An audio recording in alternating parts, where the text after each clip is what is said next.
Okay, so first of all, congratulations on the film. Thank you. Great fun. Yes, I have to say, I really loved you as Velamantov in The Great. Oh, thank you. Yeah, great. I really love that series. And Velamantov strategized war, and you find yourself in one in this film. Yeah. So what was it like to play the British Prime Minister? Well, it's great fun. I mean, when we started the film, the idea was that it wasn't based on anyone in particular, that we were all world leaders, and the jeopardy is that they can get the world leaders to say anything they want with, with AI and deepfake.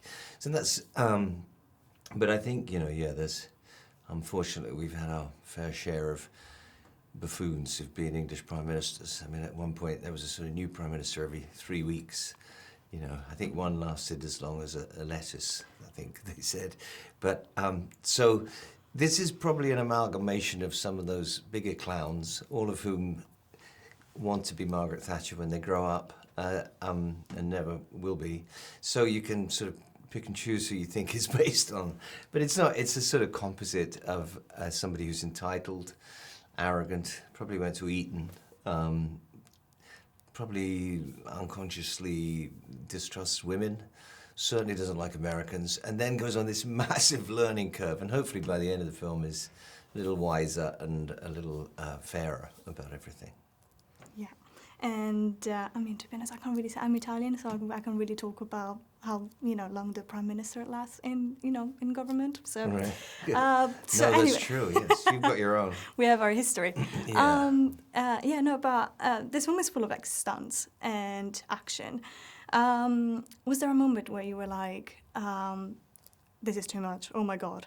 Well, luckily, I'm, an absolute physical coward and was playing a physical coward. And really, I find the whole idea of like a human shield a sort of intrinsically comic idea. I mean, I know it's not comic, but it's a sort of Peter Sellers world where you put this person who's a total coward and basically I just hid behind Viola Davis, which is, quite a force to hide behind. So really it was her doing all the heavy lifting in terms of, I just followed her screaming like a little baby throughout the film. So I didn't really have much that was worrying. There was one scene where I was smashed over the head with a glass bottle, and then they cut that scene. I made a huge fuss about it on the day, but it didn't even make it into the film. So no, there was nothing really I mean, it's a different world that I've not done before, shooting with flames and explosions and guns and all the rest of it. It's all very macho, but yeah, no, it really, Viola had to do all that, and I just had to watch, thank God. I mean, speaking of Viola, she's amazing in this film. But I saw some reactions online to the trailer. People were quite quick to point out how unlikely it is for a woman to take her enemies, like she does in the film, take down her enemies like that. But people are not that quick to say the same thing when a male counterpart does the same thing in an action film.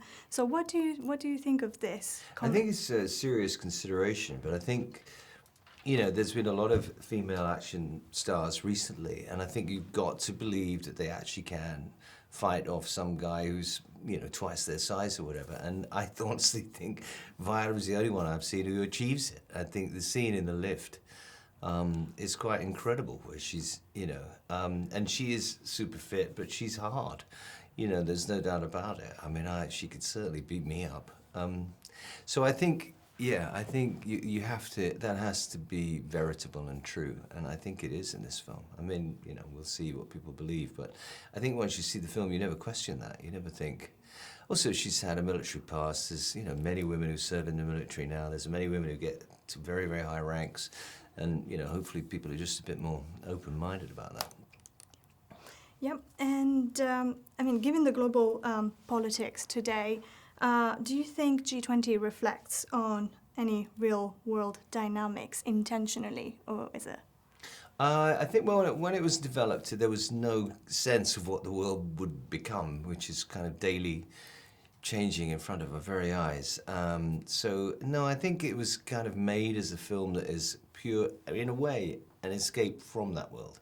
So that you go home and you watch a movie and you don't think about any of that for 2 hours, and you just are on the edge of your seat, and there's all this jeopardy, and you laugh and you cry, and you know, and you care about the people in it. So there's certainly an element that's just pure escapism. You can't help but have parallels between, you know, what's happening in America at the moment and the world leaders, and definitely the AI and the deep fake is a real concern. I mean, the baddies in the film, the idea that they can manipulate a world leader to say whatever they want is very relevant and very modern. So that, I suppose, is politically absolutely on the nose. That's true. Well, that was actually kind of scary because it kind of reflects the realism of the film as well. But final question, let's close on a light-hearted sort of note. If you had to use 3 adjectives to describe the film to get people to watch it, what would they be? Thrilling, funny, and exciting. That's it. Amazing. That's my 3. That's great, and I agree with all of them. Okay, thank you so much for your time, Lovely. and thank you. Lovely. Congrats again on the film. All right, thank you. Thank you. Thanks very much.